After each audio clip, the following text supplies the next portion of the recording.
The early morning of June 6, 1944, did not look like a grand military operation for the men of the 101st Airborne Division. It looked like a total disaster.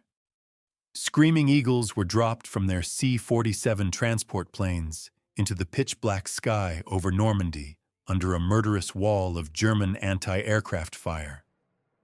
Many transport planes caught fire and exploded before the men could even jump.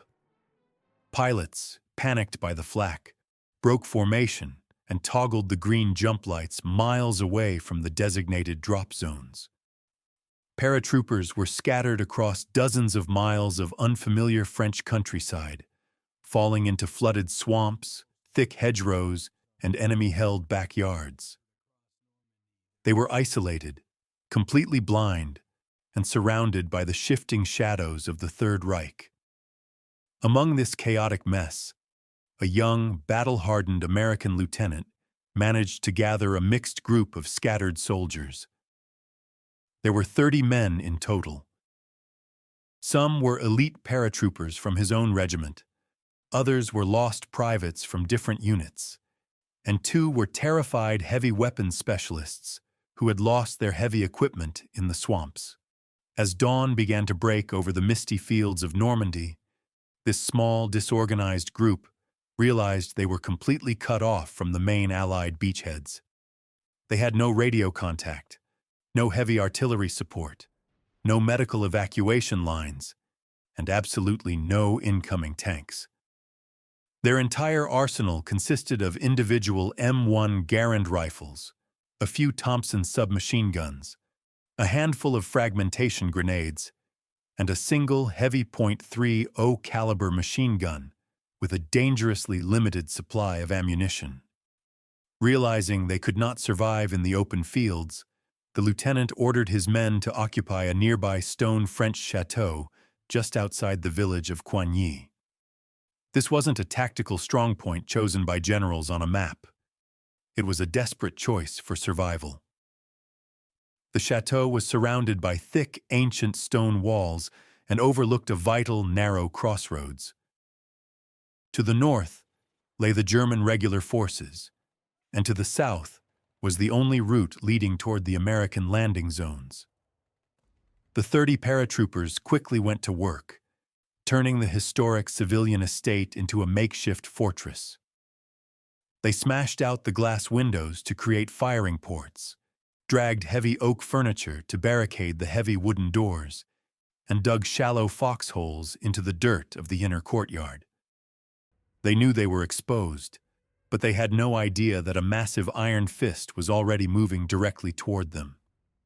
While the 30 Americans were checking their remaining ammunition clips inside the cold chateau, a terrifying force was organizing just 3 miles to the north.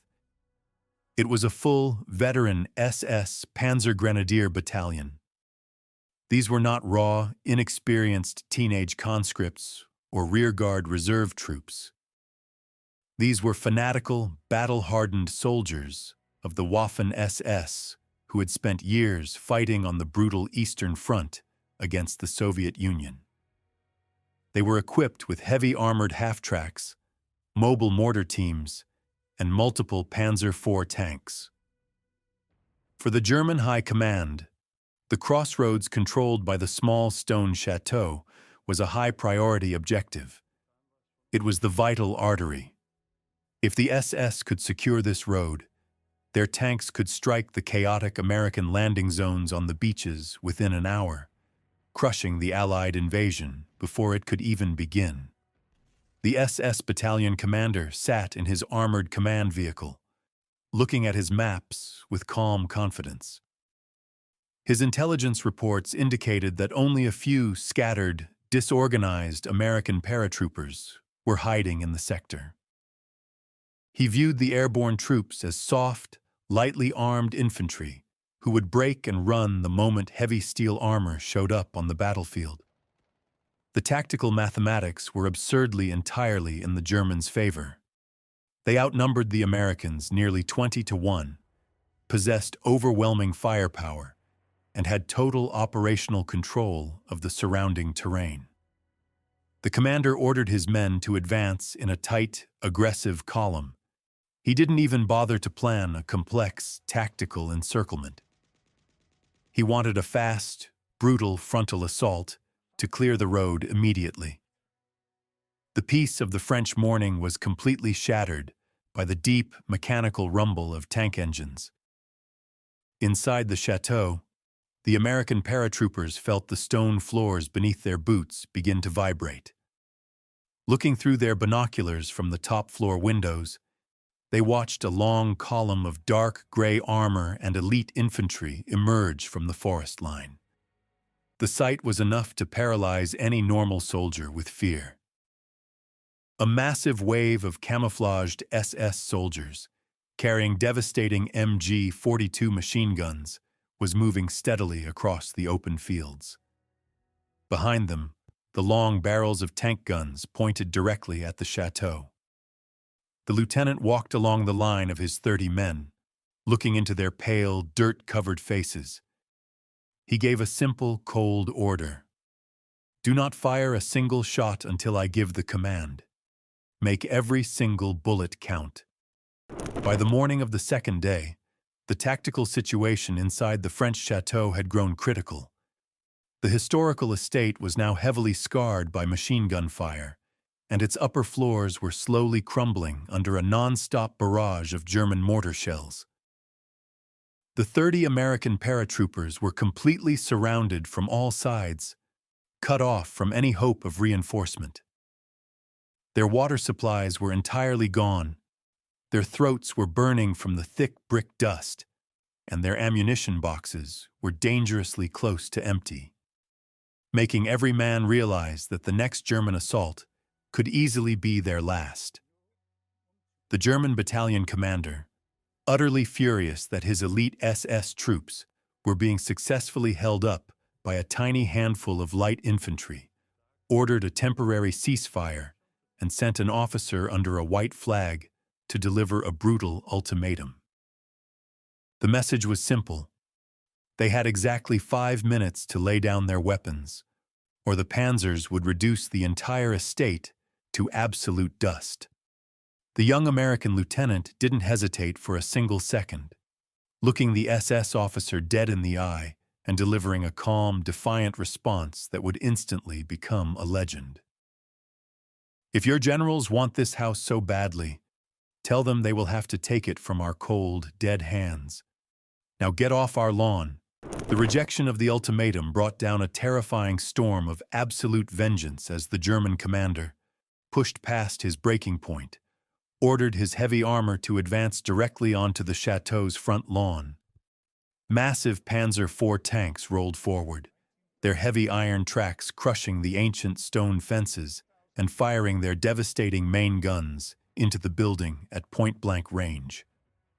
The intense shock waves shook the earth beneath their boots, and the historical walls collapsed in violent, blinding explosions of dust, smoke, and shattered brick. This brutal bombardment completely destroyed the upper levels of the estate, forcing the remaining American paratroopers to retreat deep into the dark, damp stone cellars, where they prepared for a final, desperate stand. The battle instantly transformed into a chaotic, primitive, and utterly terrifying room-to-room meat grinder where all standard military textbook tactics completely disappeared. The fanatical SS infantry breached the shattered, burning doorways and rushed into the ruins, turning the suffocating darkness of the narrow hallways into a savage, close-quarters war of survival fought with bayonets, trench knives, and heavy entrenching tools. What the German commanders expected to be a quick, easy cleanup operation quickly became a total tactical nightmare. Every single time an elite SS assault squad attempted to push down the narrow stone stairs into the dark cellars, they were met with a highly disciplined, fierce wall of rifle fire from bleeding, exhausted men who simply refused to die. On the morning of the third day of the brutal siege, just as the last few American bullets were being loaded into their remaining rifles, a massive, distant rumble echoed across the blood-stained French fields. It wasn't the sound of German artillery, but the heavy roar of Allied guns, followed by the unmistakable metallic squeak of incoming armored tracks. General Patton's legendary Third Army had finally arrived, as heavy American Sherman tanks backed by fresh infantry units smashed through the vulnerable German flanks and rolled directly toward the Crossroads. The SS Panzergrenadier Battalion, heavily depleted, deeply exhausted, and facing immediate total encirclement after days of fruitless slaughter, was forced to abandon the assault, break contact, and begin a chaotic, panicked retreat to the east. Against all mathematical, tactical, and human odds, the 30 American paratroopers had successfully held the vital operational Crossroads, protecting the vulnerable landing beaches and saving thousands of Allied lives. Weeks later, Allied military intelligence conducted deep, formal interrogations of captured German officers from that exact battalion, and one captured SS captain confessed during his questioning, his voice still trembling with disbelief. "Our commanders told us we were just clearing a small, broken group of disorganized paratroopers who missed their drop zones.